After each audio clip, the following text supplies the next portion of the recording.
So, Rebecca, lots to get into, lots of really juicy emails and some updates from your situation. Yeah. Let's get into it. Well, and first, self-promo. If you want to find me, I'm on Instagram at rtext, RTEXT, and we'll have to credit this person later. There's a new thing. There's a new moniker for what we're about to do. This is a Rebecca-sode. A Rebecca-sode. I like it. Now, I moved your chair closer to me. I know, I'm freaking out. Yeah.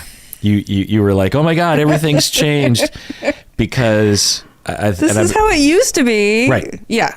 But now I can't look at you. You're like too close. Like, really? I'm trying. I'm working on it. I mean, I could push further away. No, it's a lot of change at once, but I'm good. I'm good. Well, you could just look over my head. There's a lot of things to look at. Yeah, I'll look beyond you. Not because I'm ignoring you, just because it's like... It's a lot of me. It's a lot. It's like the TV went from like 24 inches to like 78 or something. You're like really big all of a sudden. Yeah.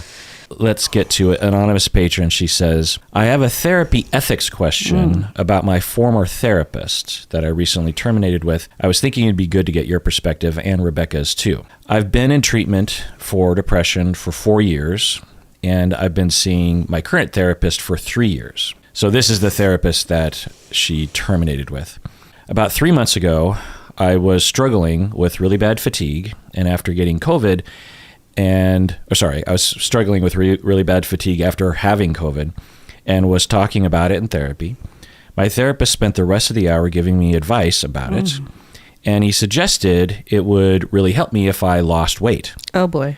It was annoying because I'd already tried most of his advice that he gave in that long episode of him giving advice, including weight loss. The next week, I told him all the advice had bothered me, and the weight loss comment had hurt my feelings. He was accepting, but I was surprised that he did not apologize. Just chiming in here. Any thoughts so far? Yeah, that's not appropriate. I mean, it's, there's tons of research that people just can't lose weight.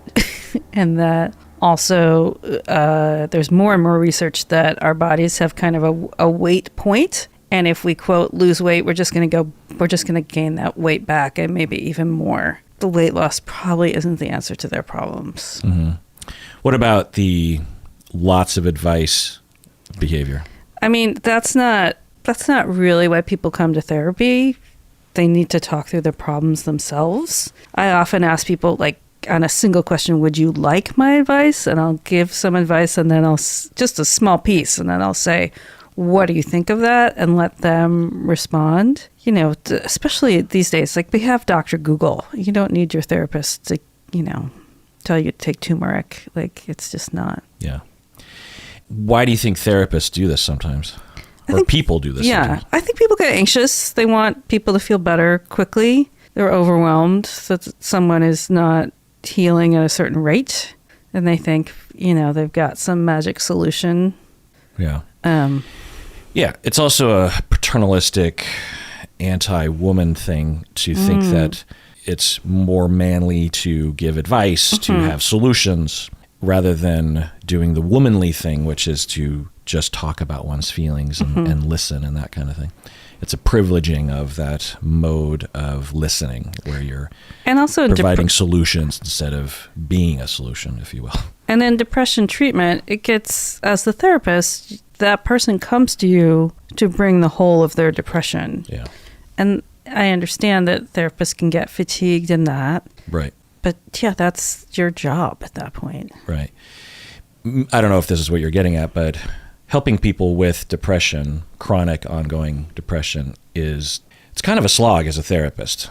Yeah, it can be decades of work. Yeah. And that person feels safest bringing the worst of themselves to you. Right. Which is really hard. Yeah. Yeah. Not that it's not rewarding as a therapist and not worth it, obviously, but it has a lot of, with some clients, their depression could be so unrelenting. And as a therapist, we're trying to help, and we feel responsible, or at least responsible for trying to help. And with some individuals and their depression, we can experience as a therapist, technically a lot of failure in this area. it could be hard, for us professionally. It doesn't mean that we pack it in or we blame the client or we start going on an advice spree. But, it's not without its pitfalls emotionally for us as a therapist. Right. I mean, to sit with someone month after month who has the same similar complaints, and then, you throw an illness or an injury or a family crisis on top of that, and their life gets worse.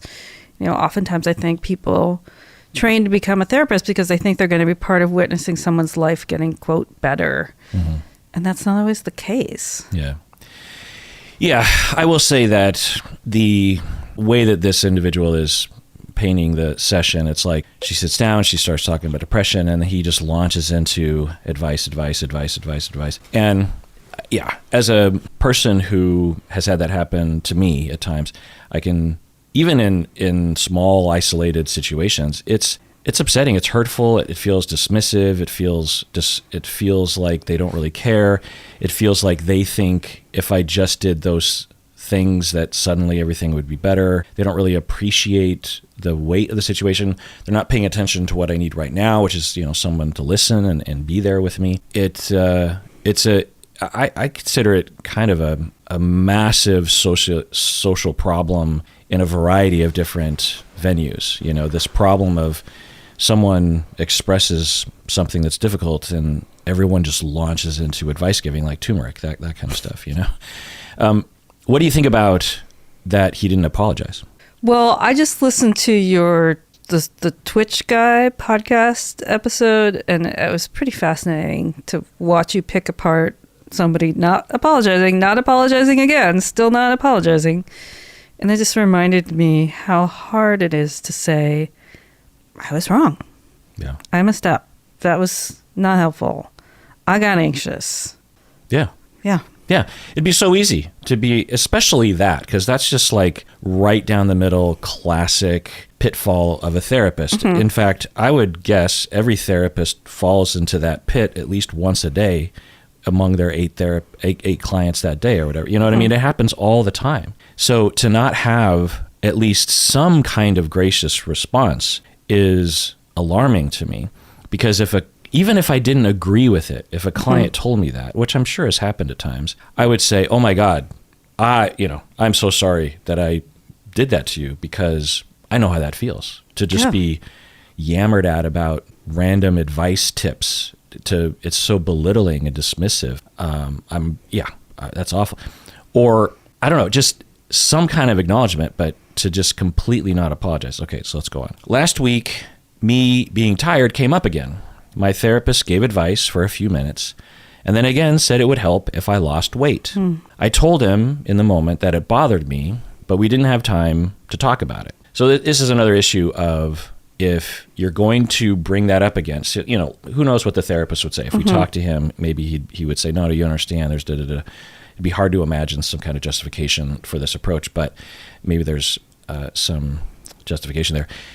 To bring up the weight thing at the end of a session without time to process it is another kind of red flag here going on. So I brought it up again this week in session. I told him I'm ashamed of my weight, and it hurts that he would suggest I lose weight. It makes me feel like I can't talk to him about certain things, and makes me feel scared that he's judging my appearance while we're talking. I also said it really hurt that he brought it up again after I told him how much it bothered me before. So just chiming in here, the patron is being very brave. And this is very uncommon behavior from a client. To be able to confront again and again. Right, which is great that she did that going on. I asked for an apology in this second session, but he said he didn't do anything wrong and that he wouldn't apologize. I was shocked, and we argued about it for the rest of the session. He said it would be unethical for him not to suggest I lose weight. He asked me why I thought it was inappropriate, and one of the reasons I gave was that he's not a doctor. He said that he probably knows more than my doctors. He said he'll keep bringing it up when he thinks it's necessary. Rebecca, what do you think? Yeah, this is not a good match. I would look for a health at any size therapist at this point. I mean, everything the therapist is saying is putting themselves in an authority position over you when they probably don't know more about your body than you do? Why do they need to be such an expert? Like, is this, is this a weight loss therapy? Like, what's going on? Yeah. To have a situation where you as a therapist are leaning into this idea of, no, you're wrong, client. I'm right. I know more possibly than your doctors do. And this one point, I'm going to ruin our relationship and the entire treatment because I cannot let go of this tiny little bit of advice among lots of useless advice that I've given you. What it sort of smells like is that there are certain, political pockets. I don't know if it runs the line of Democrat, Republican, but there are online echo chambers where there's a lot of body at any size online, where they're just, there's a lot of propaganda in these echo chambers that will support this notion that not only is it okay and maybe even morally right to shame people for their bodies, but also any kind of pushback is the result of, snowflake propaganda. And it just has that kind of smell to it, because why would he be just so staunch about this one idea? You know what I mean? Well, and also I've seen this, that sometimes people get really on a kick for themselves. Something has worked really well for them, and they want to sell it to everybody else, and it's just not going to work. Right. So another part of this in terms of ethics, it's an argument of ethics. You, patron, are thinking this doesn't feel ethical. He's saying it would be unethical for him not to suggest that you lose weight. And the overall decision-making process or area of ethics that I would highlight is that your primary ethical mandate is to be helpful. Do no harm, right? Yeah.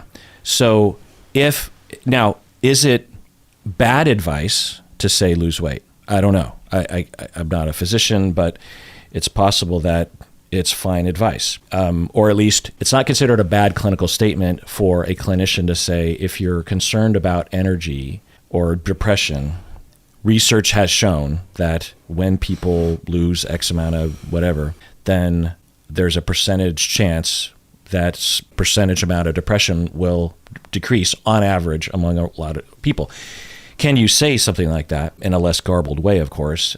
Sure, you could say that, but is it considered ethical to humiliate a client and make them feel terrible and to repeatedly hammer on one tiny detail in terms of multifactorial? I mean, it's like that simplistic notion that her depression would just completely go away if she lost weight. I mean, there's no data to support that notion. So to ruin everything, if there are moments when we might go to the mat with our clients, like they are suicidal, for example, and they're a Second Amendment nut, and they're just like, well, I can't get rid of my guns. And you're just like, look, I can't sit by and continue to have conversations with you about your life and about suicide and about safety and about, working on all the different things that you want to work on in therapy while you are actively suicidal and you have guns in your house and you live by yourself. Like, I just can't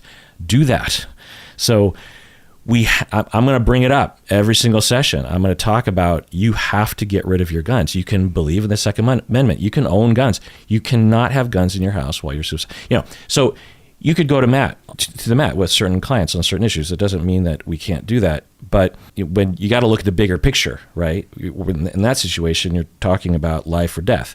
In this situation, the client is coming to therapy for depression, been in therapy with his therapist for 3 years, so presumably there's a lot to cover. And of course, depression often is multifactorial, historical, biological, circumstantial, societal, political, everything. So there's a lot to get into. So to focus on this one possible factor that the client has already said, I agree, I've tried. Right. Moving on, what I mean? Bigger picture here. And then to not apologize and to say that he's going to keep bringing it up regardless of all this conversation when he thinks it's necessary is alarming. Because if you just look at this one issue, it's just like, it's pretty bad. But for someone to think like this, to have the capacity to go down this road, yikes, right? Like, I wouldn't trust this guy with anything. Right, you know what I mean? bias is so intense. Yeah. Like, is weight loss really the answer? If it was the answer... Yeah. But also the lack of understanding of the bigger picture, you know? Like, you would think that he would, zoom out a little bit and say, like, well, okay, I'm right on this, whatever, but what's the bigger picture here? She's depressed, and there are probably thousands of things we could be talking about. Why am I hammering on this one thing? And it's making me think, too, of so many people that I know who've done extreme weight loss, and all of that energy goes to something else, gambling, shopping, drinking, unless you're addressing the underlying issue. And for some people, there is no illness in fatness. Like, it's just how their body is. Yeah. But it's very interesting. And I'm thinking about that new weight loss drug that's out there that so many people are using. We're so focused that being skinnier will somehow make things better, when I've rarely seen that be true for people. And I've watched people gain and lose the same 20, 50, 100 pounds over and over and over again. Mm-hmm. Yeah. It's really the actual issue. Yeah. Going on with the email, it was frustrating and extremely hurtful to me. I'm going to find a new therapist because of this issue and other issues we've had. So that, just chiming in here, points to this therapist isn't just weird about this one thing, I didn't expect him to be like that, but it made me really question myself. Am I being crazy about this? Is it normal or ethical for therapists to insist on giving unwanted medical advice? Should I expect this from any therapist I see going forward? Rebecca? No. I mean, I will really advise, if I see certain things, I'll ask clients, like, just because I see it so much, I'll say, when was the last time you went to a medical appointment? I'll ask, have you gotten your adrenals checked? I mean, I will ask for certain things that I know have a factor in the things that I specialize in, but I will never then say what needs to happen next. Mm-hmm. I think for you, anonymous patron, you're focusing on the bait, I suppose, as to whether or not this is within his scope. And it arguably is within his scope. You could categorize it as medical advice, but in our profession, Rebecca and mine and your therapist, there's a lot of research that we can comprehend regarding various different factors that can contribute to depression that might be categorized as medical. For example, exercise has been shown by research to improve people's depressive symptoms on average. Do I need to be a physician to talk about exercise with a client? No. Or sleep, for example. So it's not a matter of outside of one's scope, depending on his training and expertise. So I wouldn't focus so much on that. I would focus more on the fact that he is ignoring the bigger picture and your feelings, which is a pretty important thing for a therapist to pay attention to. Because he's so adamant about this one tiny factor. Right. This is the problem with therapy, is whenever you think you figured it out and you say to the client, is it this? And they say no, let go in you. As a therapist. Yeah. Like, I've had a client like that where I just assumed the answer would just be this. If we could just make this happen, things would get better. And guess what? I was wrong. Yeah. Yeah, and getting back to what you're saying earlier, Rebecca, that there's a good chance, who knows, that this therapist is feeling like a failure because you've been depressed for the 3 years that you've been in treatment with him, and he has relational traumas regarding failure, and he is now making you feel like a failure because this weight loss issue is just a stage upon which he can enact his failurizing of you, because he needs to project that because he can't deal with it himself. And the fact that he can't see that, the fact that he can't apologize, the sheer act that he's refusing to apologize multiple times. And saying, I'll do it again. Yeah. God. I know I'm right. Yeah, yikes. All right. Well, so I'm glad you're seeing another therapist. And like, I mean, I will say, like, just like you, there's things I won't back down on. Like if a client tells me I'm only sleeping 4 hours a night. Okay, here's an example. A client tells me I often don't eat or drink before I come to therapy. And now when they're struggling in therapy, I'll say, do you need to eat or drink? It'll help you be able to, you're running on empty right now. And they'll say no over and over again. I'm going to keep asking because I know it'll help, but I'm not going to, I'm not going to double down on that and say, well, you're bad because you won't do what I say. Mm-hmm. And if they told you that they felt dismissed by you or something, you would apologize, right? Yes. But I might also double down and say, if you don't care for the basics of your body, this process is going to be even harder. Right. Yeah. And that behavior, that advice is not a known shame that a lot of people have been shamed for by society and by families. So it's, it's not fraught with societal oppression, to suggest that people, I mean, maybe for some people, but it's the fact that this guy can't pick up on, and again, sexism, anyway, let's take a break. We'll get back. Sexism, misogyny, let's take a break.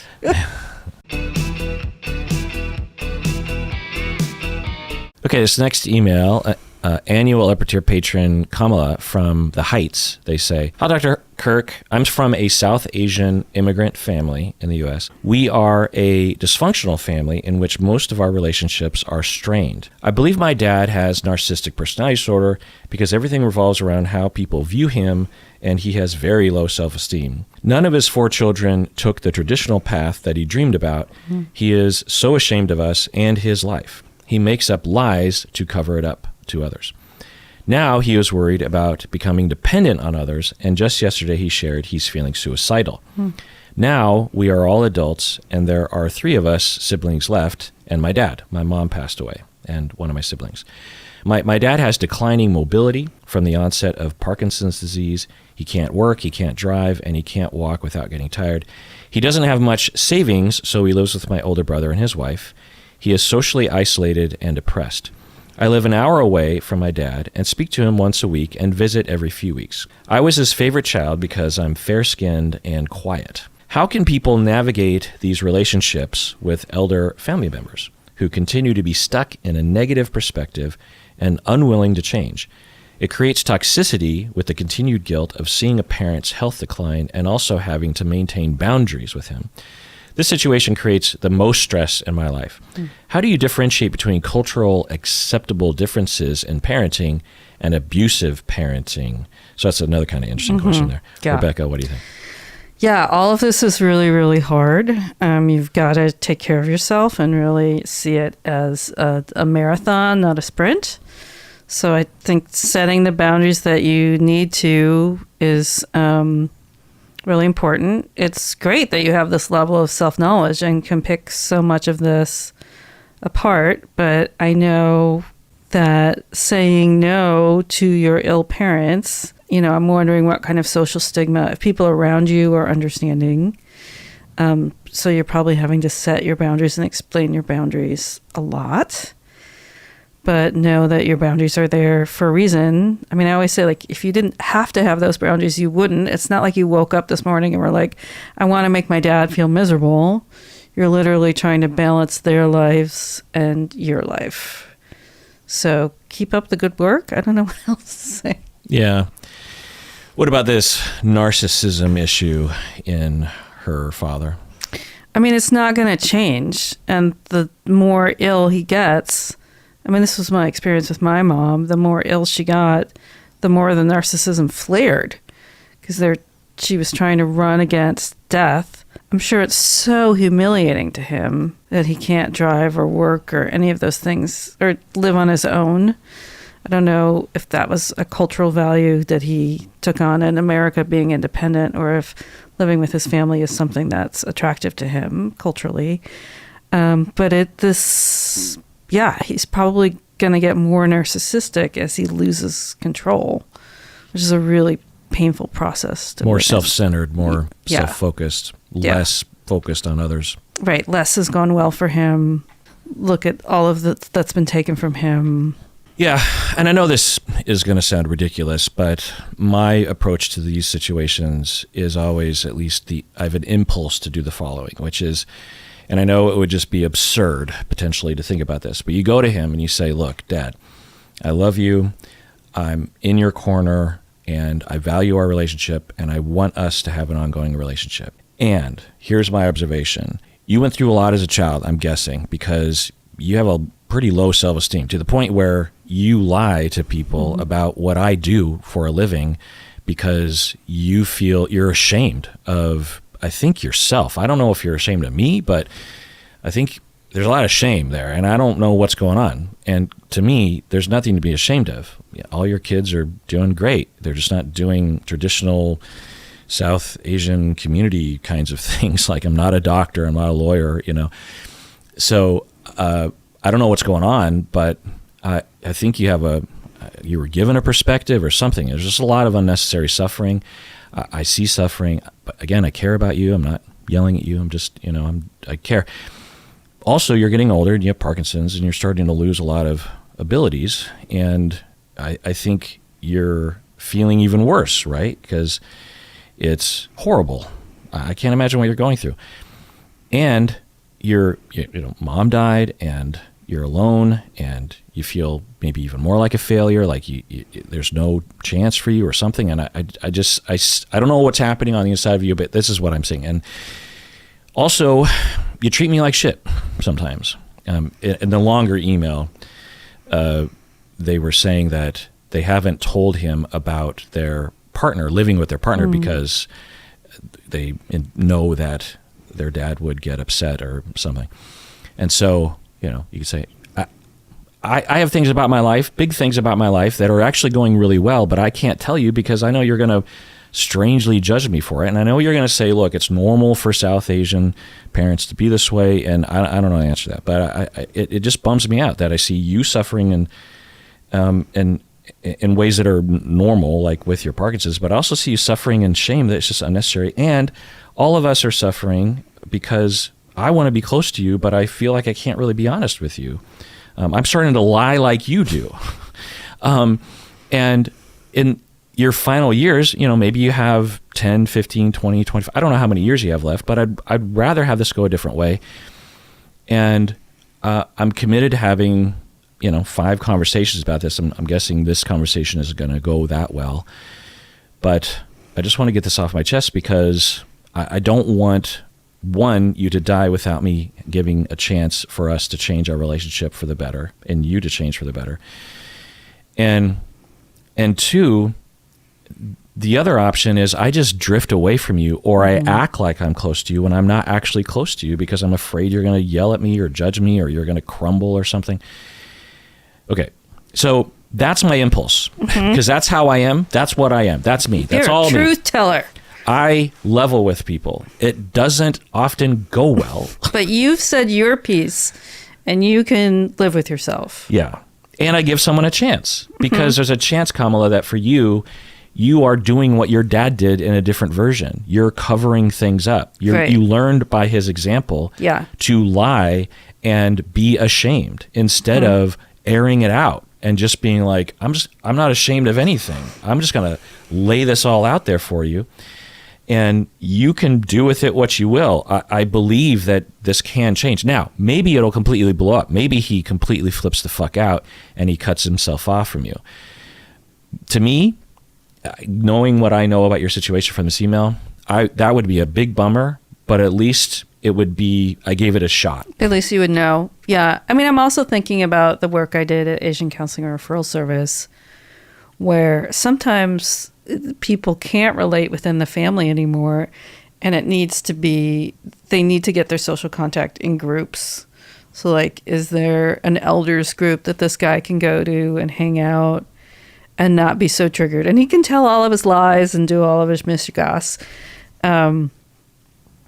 But sometimes asking the kids to hold the level of mental illness or narcissism that the parents have, it's too much to go in and try and face it, because all they're going to get is a big wall back.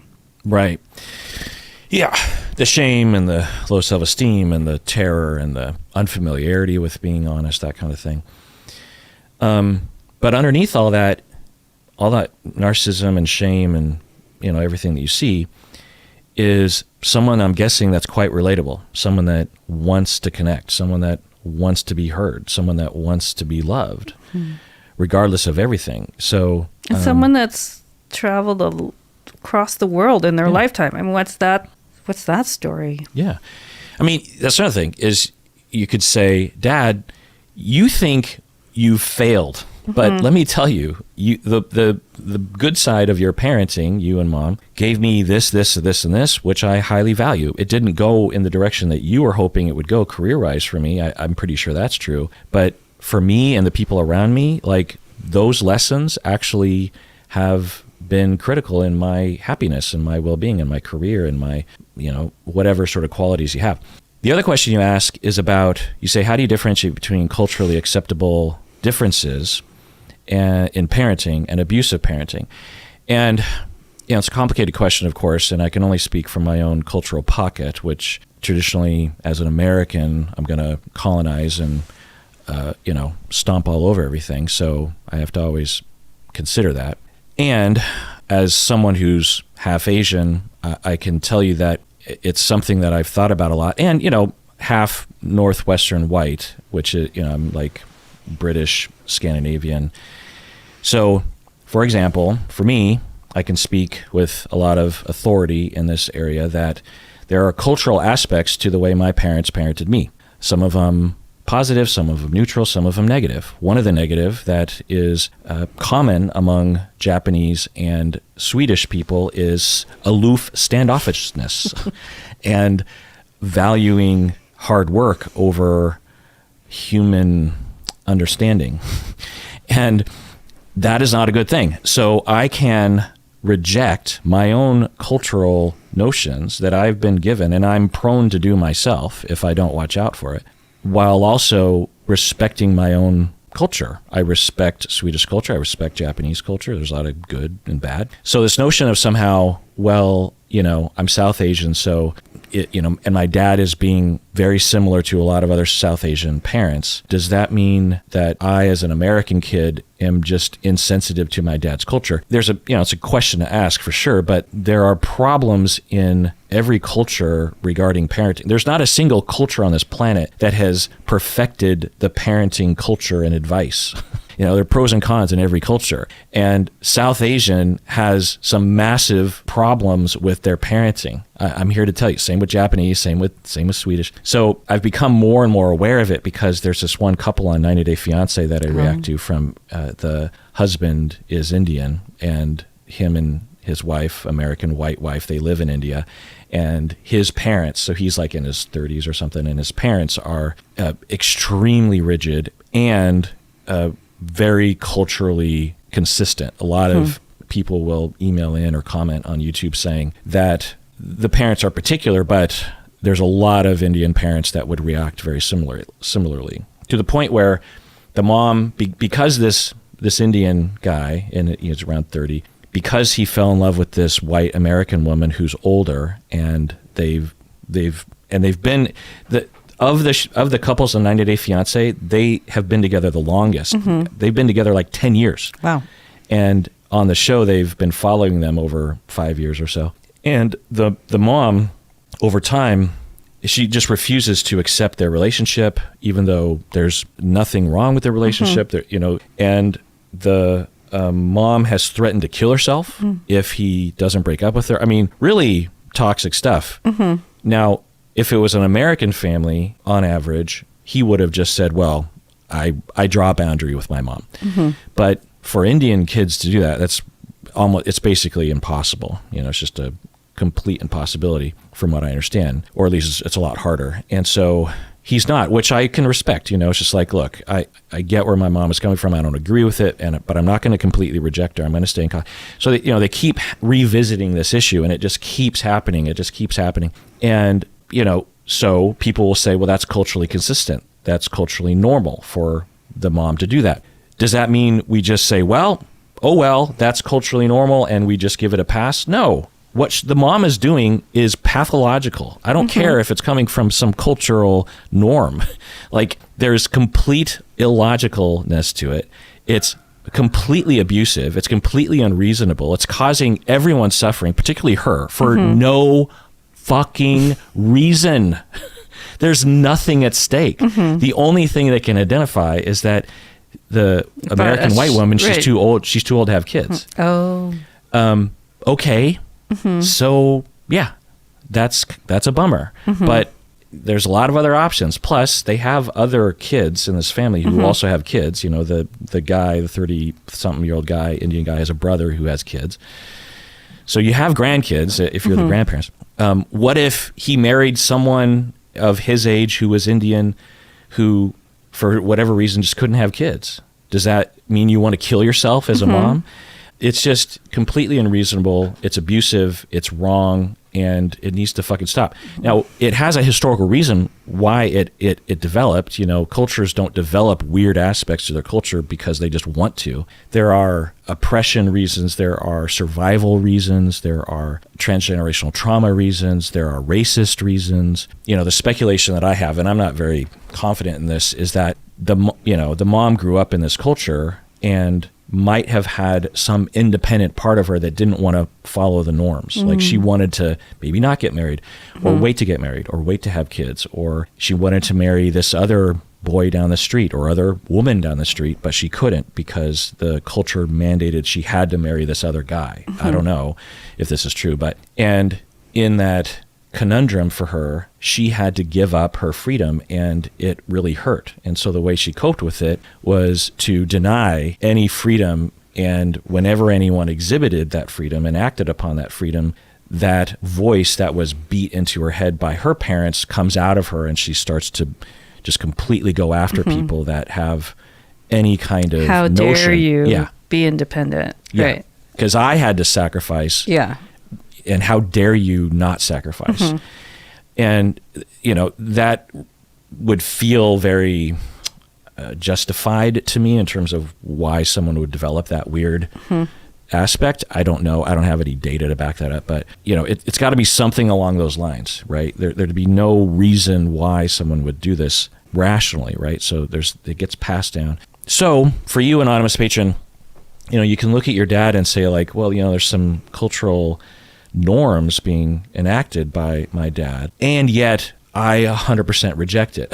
Yeah, I mean, you would not want your children or you to behave this way to your children, right? This is a trait that we don't want to pass down. Right. And so the only way to do that is to really confront it and acknowledge that it's happening and find new ways of being. And it's going to be painful, because you're not playing along the way that your dad wants you to. Right. Yeah. Well, can you relate? Oh, yeah. So maybe I told this story last time, but with my mom passing, there are these like flooding memories that are coming. And one of which is that she used to, back in the day when you had answering machines, but probably still now it would work on the phone, she would... If she got my answering machine, she would yell at me and she would say that the message on my answering machine was too loud, which it doesn't make any sense. It means her phone is turned up too loud. But it made me think a lot about immigrant families and how, even though my mom, she's second generation and I'm third generation, she really grew up in a Jewish enclave that was like, I am the first person that was born not in a completely Jewish enclave in probably thousands of years. And so my mom still really had that immigrant outsider mentality where it was like, I have to warn you what you're doing wrong before anybody else does, because the shame would be so much worse if the outside world told you how broken you are. But the problem in my family is that there were never any compliments of what I was doing right. It was only over and over and over again, all of my faults. And that is a very Jewish way of parenting. It's really, really awful. And it's why people tend to distance themselves from their families in the Jewish community, because they can't take the relentless nagging. But it's the way that an outsider community was taught to protect its kids. Mm-hmm. Yeah. Is it really messed up? Do I occasionally do it to my kid? Yes. Do I do it to the extent that it was done to me? No. Yeah. Well, if your mom was different, even with the relentless nagging, as you put it, it would have felt different. If your mom, for example, was attuned to you and noticed you more, she could have had this, mild issue with relentless nagging, but it would be counteracted with love and attention and noticing you and maybe apologizing or giving reasons. Hey, kid, I'm only doing this because I don't want you to have bad consequences. I care. And so that's that. I'm sorry, but I can't help myself. I just I'm always protective of you, and I don't want anything bad to happen to you. So that's why I get on your case. There's a lot of other things that she could have done that would have made it overall not as destructive to you, right? The theme of today is no repair. What do you mean? Well, that was the story with the therapist. That's the story with this parent. And that's the story with my mom. The theme of this session is no one's repairing. There's only disrepair. Yeah, there's never a check-in of I'm sorry or how you doing or non-narcissism, non-self-centeredness, right? Yeah. All right, let's take a break. Get back. I have some questions for you about your trip to Florida. Okay. So, Rebecca, you were in Florida. I was in Florida. To clean up my mom's house. Clean up your mom's house. Yeah. How'd it go? It was epic. So good planning makes a big difference. We rented a dumpster, which was awesome. You can just toss things in. Just it makes such a difference. And then it's like away in the dumpster. It's not like the garage is full of bags of trash that you have to deal with. And it's so cheap. Was there a lot of trash? There was so much trash. I'm going to send you a photo and you can post it. Like what was, I Patreon. imagine because of her health, it made it hard for her to do that. But was it worse regardless? It was decades of magazines, project ideas, projects that she got to fruition that she kept. What kind of projects? Poetry books, presentations she was proud of. So like notes and printouts and all that kind of stuff? Yeah, printed out emails. And then unexpected, it was her husband who passed away 10 years before. It was all of his stuff. So like I learned, when someone in the armed forces passes away, you get an American flag and a box. Yeah. And no one wanted it. His kids aren't in touch with anyone. And luckily the realtor you bring it to the American Legion and they do something with it. So it was like things I was unprepared for. Like all of a sudden I have this American flag in this box and I can't, I want to be respectful. Right. But like, what on earth do I do with this? So it was like, it was so weird because I would go through a section, a bookshelf, and just like piles and piles and piles of paper and this and that and this thing. And I would get that one done. And then I would rotate 3 feet and begin on the next stack. And it would be like super similar stuff. So it was like really being in her mind. Like she'd had the same idea over and over and over again, prepped it to a certain level, forgot about it, started over. So just decades. But then I found some treasures. I found a letter to her from Bill Clinton. Right, you texted me that. Yeah, listing work that she'd done at the Women's Center at the Technical College over on the East Side. I found her original mock-up of her Jimmy Carter Mr. Peanut t-shirt, which she sold in 1976, which she has probably 100 left. If you want to auction them off for charity, we now have children's sizes. Was it making fun of Jimmy? No, it was an homage, a loving. It's Mr. Peanut's body with Jimmy Carter's head on top. She drew it and silk screened it. Yeah. On a t-shirt. Yes. And was going to sell them. and did sell maybe 10 of them 50 years ago. 50 years ago, and kept the other 100 and moved them countless times. So, I mean, can I have one? yes, they are all children's sizes. I should have brought you one Darn. today. You could frame it, though. It's quite a special thing. Yeah. Especially he is on hospice now and may pass by the Right. time this is. Yeah. He might be passed by the time this airs. Yeah. Yeah. So, yeah, it was unnerving, and yet we were highly efficient. It was like a SWAT team. So was pretty unemotional. I mean, people were coming to me with like, look at this cute picture of you as a kid. I'm like, I have a copy of it. Toss it. Like, just like, and I had planned to only leave with 2 things. I sent back 14 boxes to myself. So I'm continuing to like sort through stuff. Unexpected things were like her books from when she was an English teacher in the 60s with her handwritten notes in the book. It's like, that's going to be really, a copy of Beowulf from 1967. That's hard to throw away. She had tons of Allen Ginsberg poetry, and I love Allen Ginsberg, so like I had to bring all of that back. She's oddly obsessed with Buckminster Fuller. Do you know who that is? No. He invented the geodesic dome. Oh, yeah. And she was involved with Chevron, had this traveling show called Creativity in the late 70s, early 80s. And I'm curious if somehow he was connected. But she had all of this Buckminster Fuller stuff, like odd. Wait, are you implying maybe they had an affair? No. Oh. She had all of these books by him and like large format, like weird, rare stuff. You found the pictures. I found the pictures. It's highly disturbing. Yeah. The pictures we talked about in a previous episode of you being exploited as a child for the whims of various different artists. Yeah, she kept them all. And she kept them all. So you didn't know she had any of them. No. So all of a sudden, boom, you come across it. Yeah. And the very last of them, I thought we were done. And the real estate agent, I call her Goddess Nicole, she's so amazing. She said, hey, do you know there's a crawl space in the attic?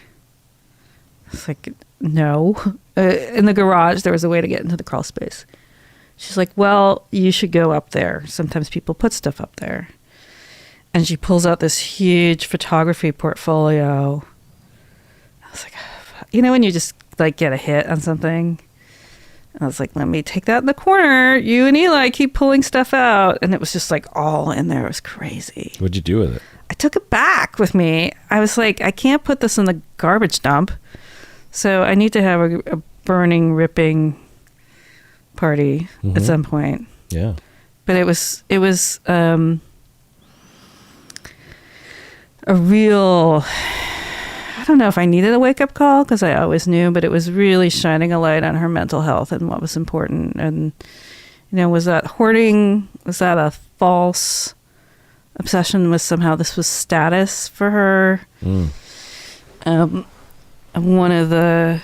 Because she had famous, renowned photographers, and this was evidence that she was connected to them by having them take pictures of you. Yeah, and even though I said these are profoundly disturbing, I'm trying to track them down. She never said to me, "Oh, I have a bunch." Yeah. Or, by the way, I have a bunch, and I want to keep them because X, Y, and Z, but I also don't want to do something you don't want. So, what do you want to do with them? Something along those lines. Yeah, and also knowing, my God, thank God I came across them. Right. What if Eli had found them? Or the realtor, she probably had a heart attack. Well, or the realtor or some estate company and they sell it. Yeah. Yeah, so it was a ride. Was that the low point? That was definitely the low point. I think it was the low point because I thought we were done. So I was like, woohoo, almost out of here. And the realtor's like, we got to go up there. And I was like, no, I'm done. So that night, we were supposed to see my mom's best friend and get some stuff from her. And I just had to call her and be like, I cannot see you. She's like, why? My office is a safe place. And I was like, like, I don't think you understand. Like, I just got to go now. Yeah. And I went to bed at like 7. I think I slept for 12 hours. I just like shorted out. What was it like for your kid? I mean, that must have been pretty profound. They were such a hard worker, but they were really spaced out, and it was kind of like managing, like they were really out of their element. And How so? we were driving in weird locations. We were driving a weird car. I can't eat anything in Florida, so we were like making all our own meals. Like this sounds really simple, but like our schedule was really off in terms of like eating, sleeping. But I've heard from other people that have kids that age that their kids did not show up to help them clean out. Totally. Yeah. What a profound, memorable, meaningful learning experience for them. Yeah. So, and they got to see all the piles. I mean, they were, they'd open the bag and they're like, we just threw out a pile of this. And I'm like, I know. I just found another stash of this. There's more to throw out. So, and then even when we'd thrown everything that didn't have value away, me being an estate sale person, it's like, we saved all the art supplies. So you look at that same bookshelf minus all the crap, and it still looks pretty full, but it just has sellable stuff. Yeah. So she had all these wire baskets, and it started, I would dump everything out of the wire basket. And then I stopped doing that. I just kept everything in the wire basket, pulled out the 3 things, and just handed the wire basket to Eli and said, go put this in the dumpster. Because I learned pretty quickly, like, there's nothing of value in here. Or like you'd get to the bottom of a stack and there'd be like 50 magazines. It's like, oh my god, like somebody had me more trash bags. Like, I mean, it was just so much stuff, half done craft projects, ideas. So, what percentage went into the dumpster of the items in the house? Well, different rooms were different, but in her office, minus the clothes, I would say 90% of what was in her office went to the dumpster. And if this was a year or two ago, she would say, no, I need all that stuff. Yeah. Yeah. Yeah. Like pinhole cameras to view the eclipse with, artist stuff, bags of plastic container lids that you're going to make something out of, just stuff. So you just got back a day ago. Yeah. How does it feel? I feel completely exhausted and damaged, and like I've seen some things that are going to take a while to sort through. What do you mean? I don't know. I mean, your mom's in not great health, and then you get in there and you touch everything, and you're like, oh, like it's just this whole. It's a very, very visceral. It's a very visceral experience of getting to know someone. It's like doing a home visit. Mm-hmm. Like you think your client's doing okay, and then you do a home visit and you're like, oh. Mm-hmm. Did it also feel satisfying to throw everything away and clean everything up? Yeah. I mean, it was interesting. My friend Casey, who was there with us, who has never met my mom, would, open a box and she would say, everything in this box is broken. And I would get to say, great, throw everything in that box away. Whereas, I never got to do that my whole life. Everything in that box had been broken probably for 50 years and needed to get thrown away for 50 years. And I got to be the end of the line and say what stayed and what went. And you had full control. There was no pushback from anyone, including your mom or some weird relative that says, you can't throw that away. Or it's just like you get to say yes or no, and then that's it. You had control. Yeah, I mean, that was the most amazing part, is that there was no one to argue with. Or Eli would come to me and say, this thing looks important. And I would say, I don't want it. If you want it, you have to take it. And then there would be this whole kind of, well, it seems pretty important. Yeah, if you want it. Great. Take it. it'll be in your room. Yeah. Yeah, there were some funny objects, some amazing jewelry from the 70s that like did not get taken off for the rest of the trip. I'm wearing a pair of pearl earrings that were discovered in the process. Oh, really? Yeah. Huh. So there was a lot of like, oh, what is this? Like, can this have meaning? So you're wearing the pearl earrings right now. Mm-hmm. Is that in connection with your mom somehow, or is it just sort of like an interesting find, like some dispassionate? I don't think these were hers. Oh. I think these might have been her fourth husband's aunts. Because I've never seen these before. But, you have a lot of options, earrings. Right. So why did you wear these today? I mean, because I was on, I just went through something. I guess this is a treasure from an epic experience that I just had. Someone equated it with spelunking. Like, you really go deep into someone's whole way of being. And you came back with some treasures. Yeah. Yeah. Did it feel like an estate sale in a way? Because, you and I... If this was the I learned something that before you and I get into these estate sales, someone has to do what I just did. Right. Which is... And we don't enjoy estate sales where this hasn't been done. Right. Too much junk is left out. Yeah.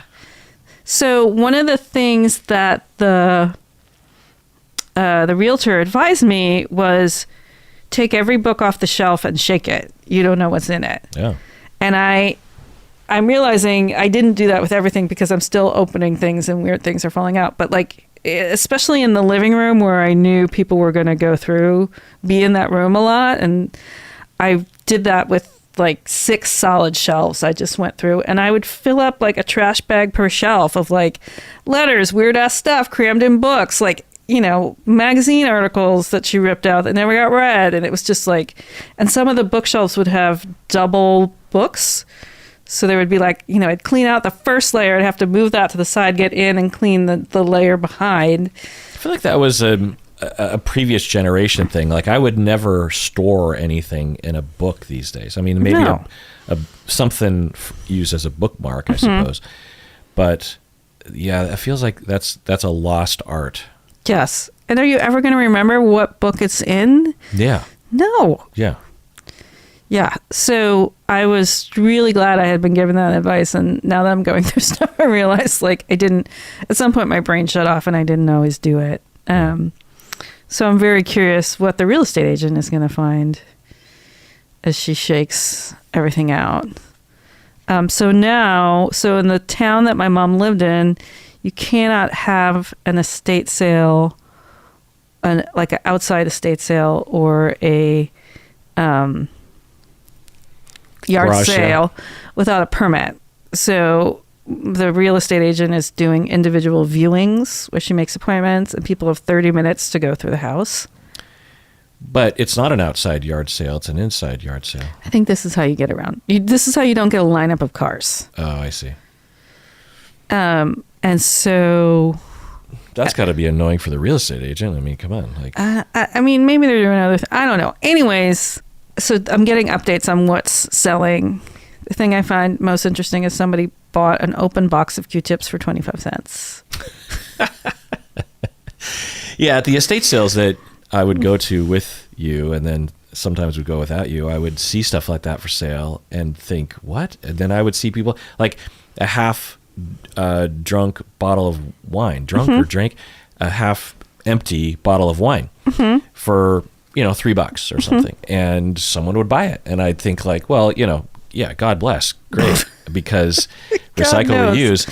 But I don't know. It just doesn't seem like something that I would be because God knows what. I know. How long has it been open? Yeah. Well, and then there's other stuff like Eli and I ate a couple meals at this gigantic dining room table that was clear. It had white seats and it was clear no one had ever eaten there because those seats were pristine. And so after we had a snack there, the real estate agent is like, there's food all over your seat. Like, go clean that up. And so we were totally done and really exhausted. And Eli was like, oh, we got to do the dishes. And I said, or we could just throw everything in the dumpster.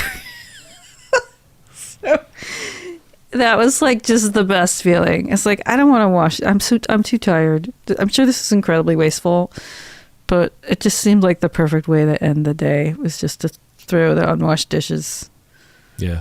in the dumpster and have that be okay. Well, I have a gift for you. I already told you I got it for Oh. you, but I finally have it. It's big.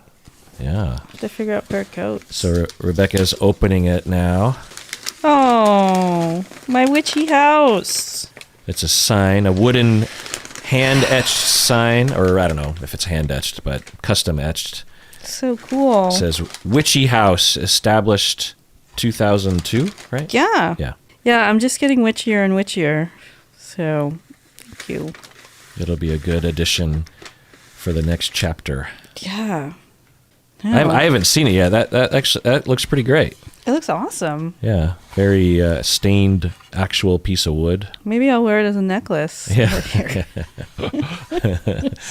So I have another thing I just want to show you that I got in the mail. I framed it. I've been showing it to others and just getting reactions from people. So just read like the first paragraph, I guess. I'm curious what you think of this situation. You can read it out loud. The disciplining authority of your marriage and family therapist license credentials has received and reviewed a report alleging you committed unprofessional conduct. The report was closed without investigation or disciplinary action. This report will not appear on our provider credential webpage because no action was taken against your credentials. This report is releasable to the public. Yeah. Does it say what you did? No. No. So what do you think? I mean, I've had this happen to me too. Oh, you have? Mm-hmm. Okay. This happens from time to time. Often it's a disgruntled client who's upset about something that is actually legal. They're just upset. How many times has it happened to you? Just once. How did it feel when it happened to you? It was like, are you fucking kidding me? I was annoying. But was there an investigation or not? I got the same thing. They just said we didn't look into it because essentially they're not saying this, but it didn't warrant an investigation. Mm-hmm. They reviewed the allegation and determined just on the written allegation it didn't have enough merit to move forward or dedicate resources to looking into. So, yeah. So it felt, how'd it feel? I mean, I was annoyed. I knew it was coming. I had been warned. Because the individual said they were going to do it? Yeah, it was a partner of an individual. Oh, it wasn't even your client? Mm-hmm. Yeah. So I knew it was coming. Did you worry about sanctions or consequences? I just let everybody know that it was happening. Hey, this is happening. All your clients? Not all my clients. A lot of my peers. I might have told a client or two. Yeah. Why did you tell everyone? Because I didn't want it. I didn't want them to hear it from someone else and think I was hiding it. Yeah. And I was pretty sure nothing was going to come of it. Mm-hmm. And then when you got this letter that said nothing's going to come of it, did you feel relieved? Yeah. Yeah. Yeah. I mean, I think there's, I think a lot of people think it takes a lot for them to move forward. It needs to be really, really bad. Yeah.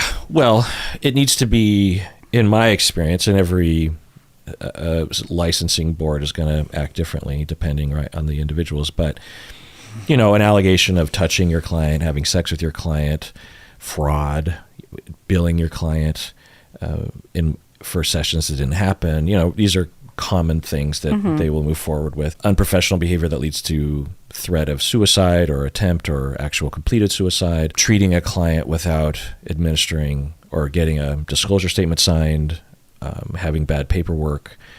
There are things that the licensing board will look into.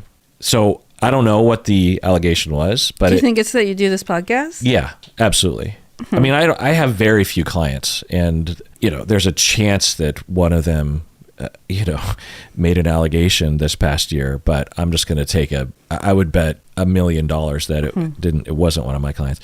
I submitted a form. You have to submit to get the information if it's available, because they want to protect the anonymity of the reporter. So if there is any information, I've submitted a form saying I want it, so please submit it to me.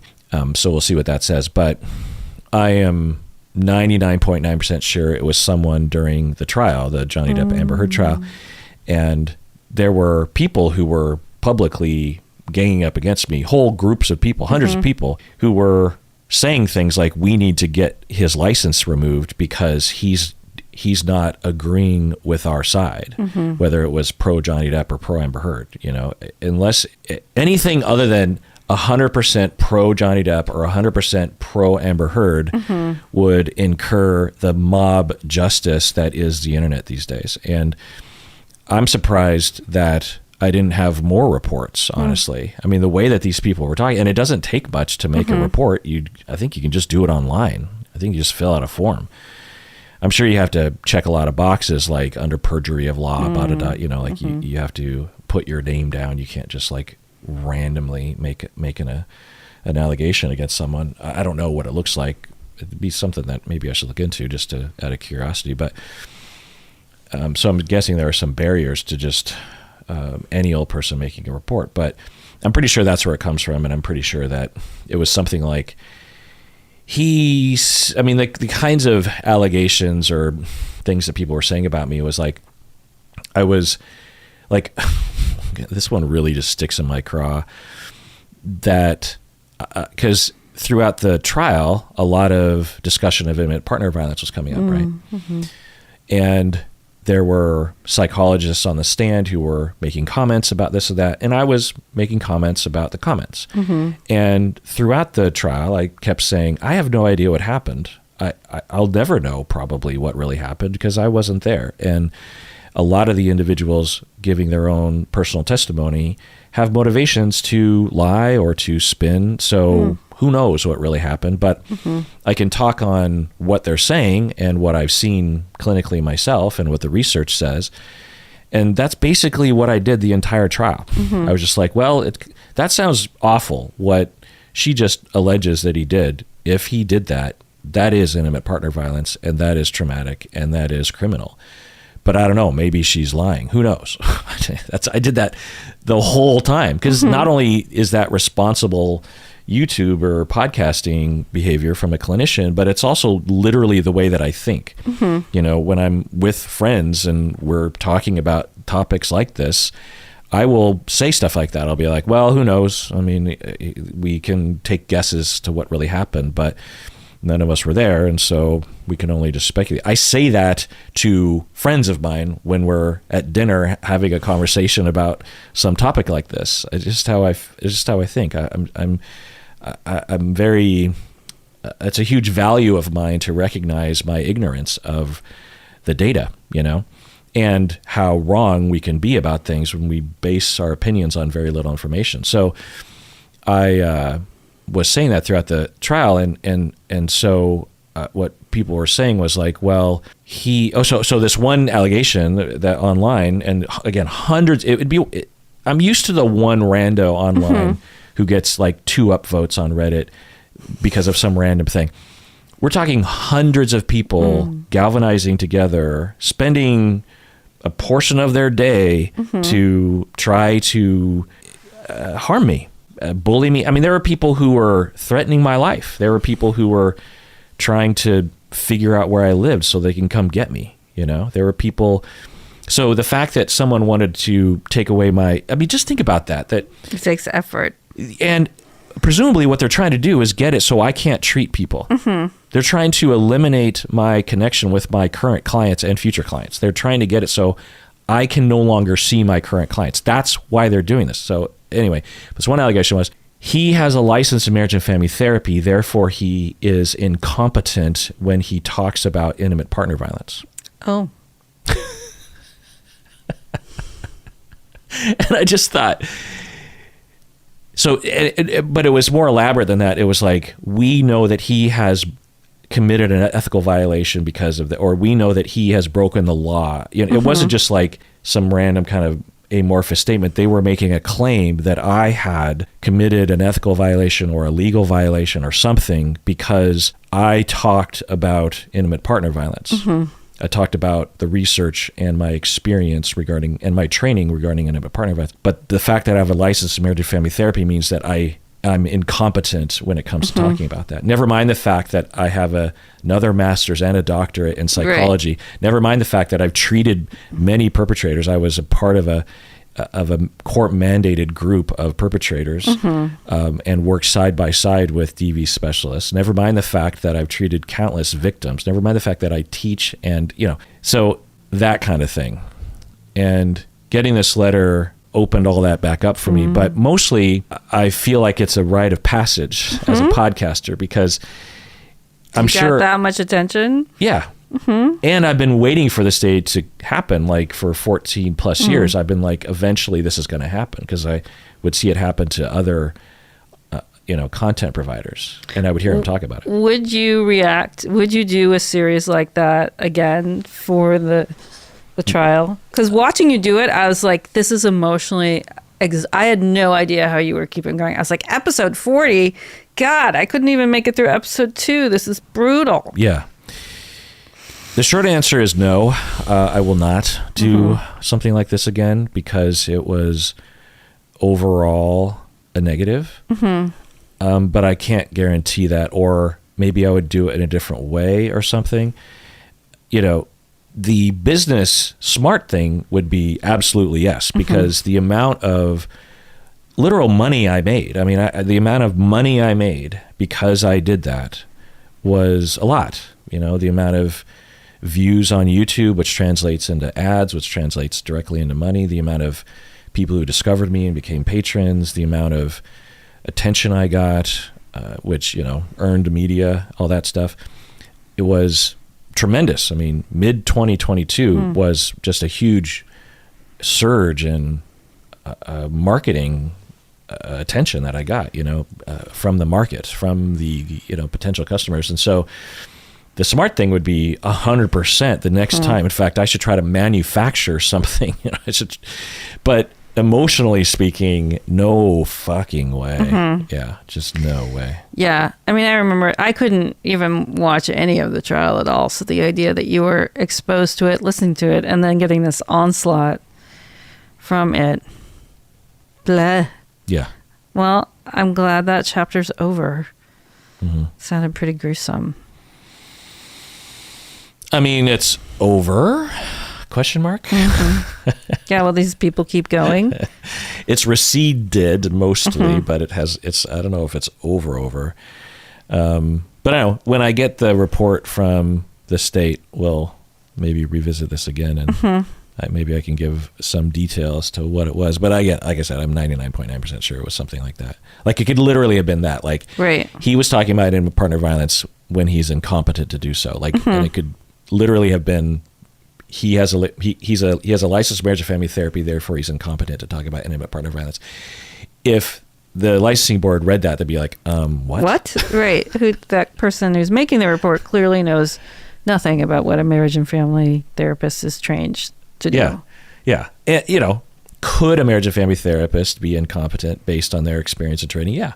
But just the sheer fact that I have a licensed marriage and family therapy means that inherently I'm incompetent in that area is just like absurd. Just absurd. And the amount of shit I would, and again, hundreds of people agreeing and sharing it on Twitter and commenting like, yeah, let's get him. And, it's really unpleasant. It's that mob rule experience. Well, and people want so desperately to be right. And then that way the whole trial was handled was just, it grossed me out so intensely. Yeah. And I commented on that too. I commented on the media reporting of it and the quote unquote fan reactions, and the YouTube commentary. Like it was all up for grabs in terms of let's critique this all because there's a lot of problems here, So, yeah. Anyway. Yuck. Well, let's do one more email and then we're done. Okay. More deserving annual patron. She wrote in and says, I'm a 35-year-old female who has been having a horrible time coping with the aging process. It's just getting started. I have a young and vibrant soul, but I am trapped in a body that doesn't match anymore. Mm-hmm. I have racked up conditions that tend to come from advancing age, like slow metabolism, autoimmune disease, blood sugar problems, food intolerances, hormone imbalances, etc. I gain weight by merely looking at food, or so it feels. It is causing me to feel very depressed and regretful about the past. I imagine I am not alone, yet no one talks about this. Why is this? Are there any modalities in therapy that are suited to help someone find acceptance and self-compassion while aging? Has anyone ever researched the psychology of aging? I talk about this stuff all the time in therapy, but I don't seem to make any progress. One therapist even said, well, you aren't going to be young forever, and then she just shrugged. How would you approach treating a client who cannot cope with the harsh reality of aging? Rebecca. I mean, there's so many ways to go at this. In one way, it's an existential struggle, right? It's the unavoidable part about being human. In another way, this is like a classic feminist issue. Why is it bad that your body is aging and changing and that the shape of your body is different? It's bad because the messages of our culture is that you're supposed to remain a size 2 forever, which is impossible for a lot of people. Useless and irrelevant otherwise. Yeah. So there is so much on positive body image for folks. I would get involved in that. There's also a ton out there on disability rights and seeing how you do matter, even though you have all these issues. So many of my clients are addressing this exact same experience. The world isn't really set up for anybody who's disabled. And, my joke in Seattle is that if you're not training for a half marathon, people look at you like there's something profoundly wrong with you. And it's like, I actually don't have to be training for a half marathon. Like, I'm a perfectly valid person that has the weird series of, I have adult chronic mono. I have all of the bodily problems that come with having an autouterine rupture in a culture that doesn't treat women's health. Like, I have all of my constellation of problems. I have my sulfite and my nitrate allergy, which makes traveling to Florida almost impossible. And yet I'm still a vibrant, important person with a lot to give. So I think anything that addresses self-esteem is also really important.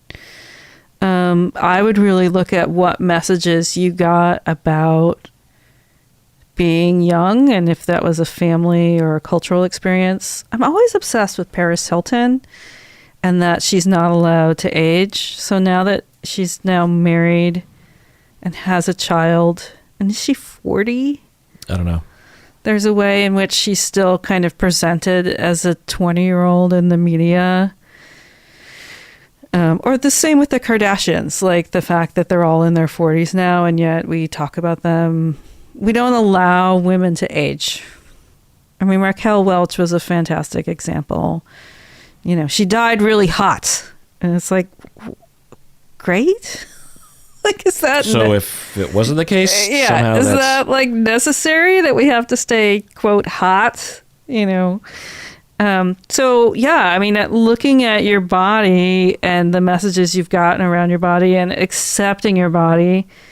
And I mean, I can only tell you, like, it just gets more intense. Your body's just going to age and the ailments are going to get weirder and they'll take longer to heal and you'll get less and less answers. And soon all your friends, all you'll do is sit around and talk about all the things that, all your doctor's appointments. And so what is the acceptance that you can get to?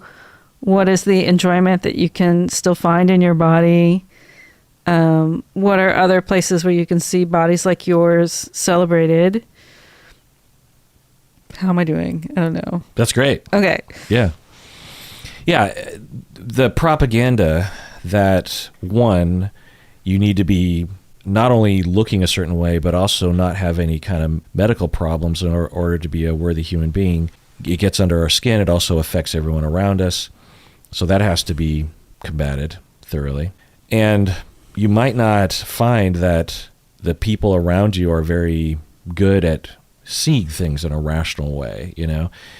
That's the whole, you know, the turmeric syndrome is people get anxious when you have a medical problem, so they just start throwing out random stupid advice, or they think there's an answer to everything. Oh, I had that problem, so if I hear fucking apple cider vinegar one more fucking time, so you got turmeric, I don't even want to say it. For me, it's apple cider vinegar. It solves every problem, not only internally in my body, supposedly, but it also solves all cleaning responsibilities in your house. Apple fucking cider vinegar.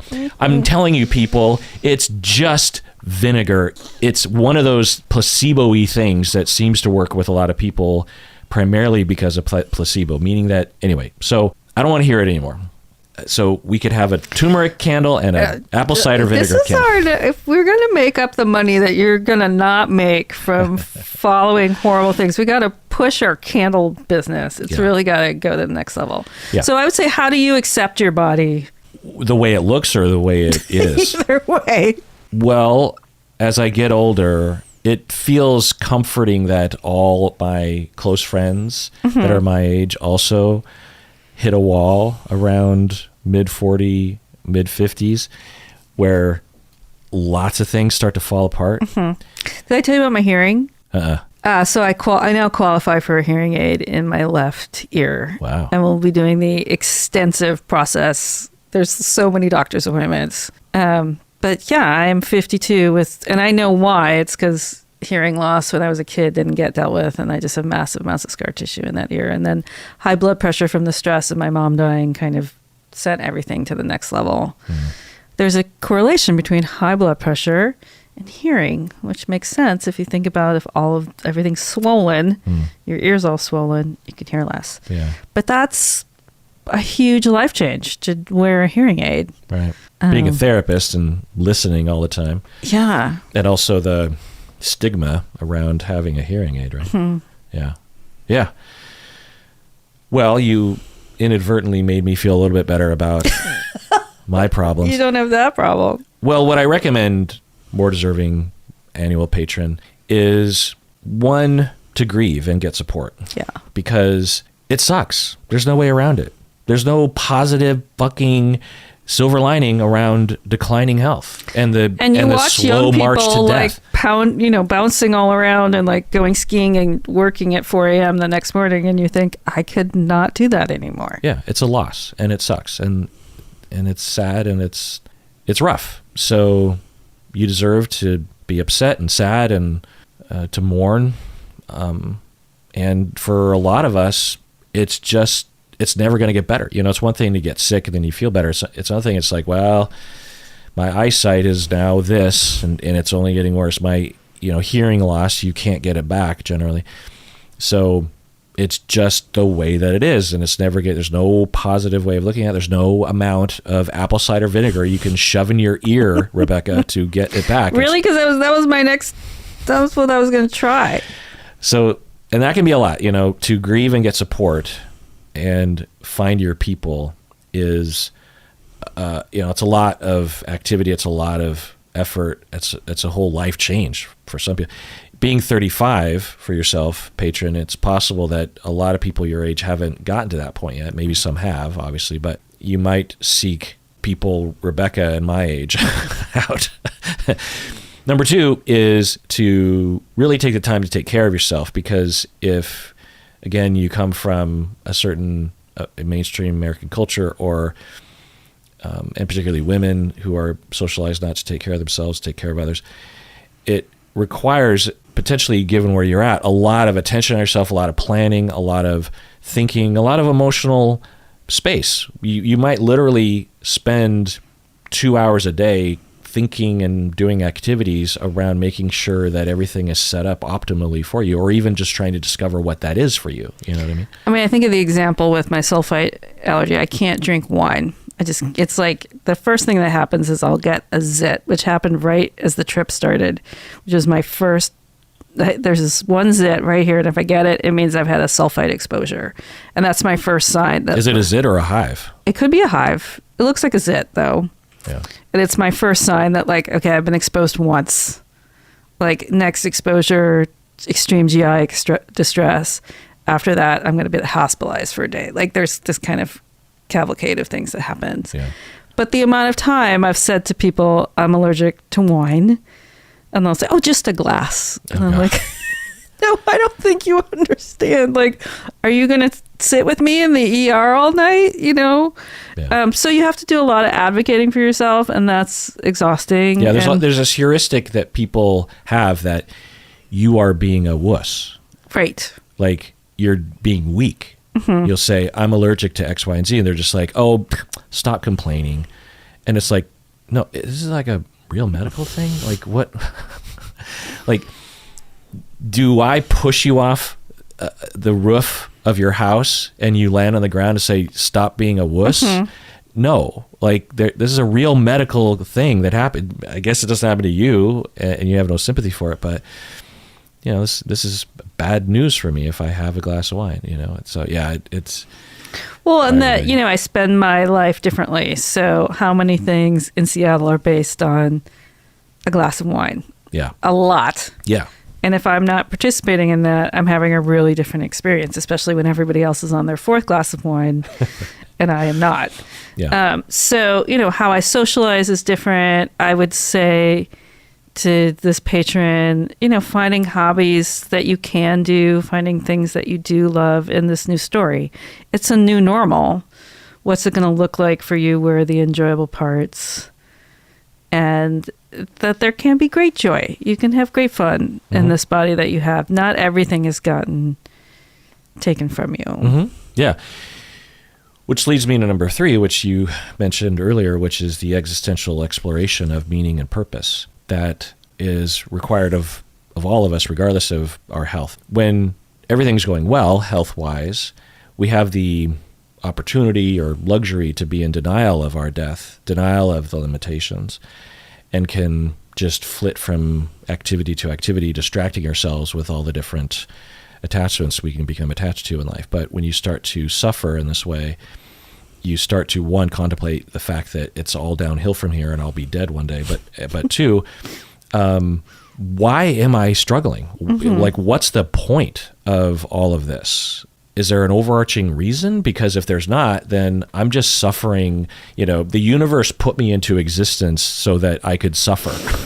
And that's not a very motivating reason to live, right?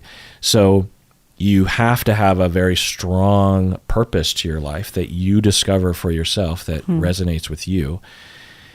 And then when you suffer it, you're still suffering and it still sucks, but you say to yourself, but I have a reason to persevere. I have a reason to try to figure out a way so I suffer maybe a little less. I have a reason to wake up in the morning. I have a reason. Maybe even the suffering is part of the reason. You know, I'm suffering so that I can learn about other people's suffering or whatever, you know, whatever it is that you discover for yourself. But without that purpose, you're just left with only suffering and grief. And, you know, to understand the disability rights movement in this society and the way it's changed things. Have you seen Crip Camp yet? No.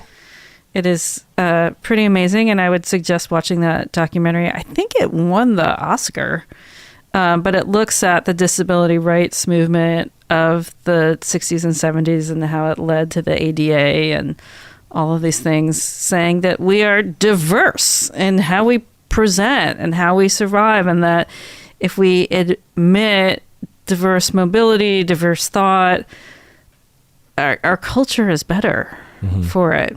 Mm-hmm. If we think that there's this comment of the temporarily able-bodied, right? If you think you are always going to be able-bodied, I've got some rough news for you. It's just a temporary state. Right. Meaning that normal people are suffering with various different disabilities or limitations that normally we consider to be the anomaly, but statistically there's a lot of, if not, majority of people are suffering from something. Everybody will be disabled in their lifetime. So we have to label the temporarily abled individuals Right. as the anomaly, and God bless you, great for you, but Yeah, but we can't run a culture that only allows them. right. And if you think of that to the extreme, I mean, one of the things that Nazis did was get rid of everybody who they weren't considered able-bodied, right? I mean, there is a genocidal history in the recent human culture of we should get rid of folks. So, of course, we fear it inside. I mean, I know in the apocalypse, I'm not going to be that attractive. Like, I can't walk very fast. I'm really good at trauma management, but will there be any trauma management? Will it only be trauma? Well, that's an interesting question. I assume that there's something that you could do that would be crucial. Like make pom-poms? What's my fiber art? I will know how to make clothing in the apocalypse, which I think is going to be helpful. Yeah. But also there's a way, too, in which we used to revere elders. Yeah. And it's just in the last 50 years of our culture that we've said youth is the most important. Right. As opposed to aging. The wisdom that comes with your old wizened body is really crucial to the survival of our society. Mm-hmm. Mm-hmm. So stand strong, 35-year-old in your broken body. You are one of many, many amazing people Mm-hmm. who will find your way with what's really not easy. Mm-hmm. And get angry at the oppressor. Mm-hmm. You're feeling like there's something wrong with you because of your body and the way it looks and the way it's operating because of the oppressor. And that's an injustice, and injustice motivates anger, and anger motivates action. And action is to, give the double bird to the oppressor and say, I'm not going to internalize your stupid messages. Yeah. And your body's going to continue to change. And, I know my body has only continued to get less out of the norm and more into something else. And just, finding ways to accept it and finding ways to be with others who accept it is really key. Mm-hmm. And everyone, please take care of yourself, truly, because you're worth it.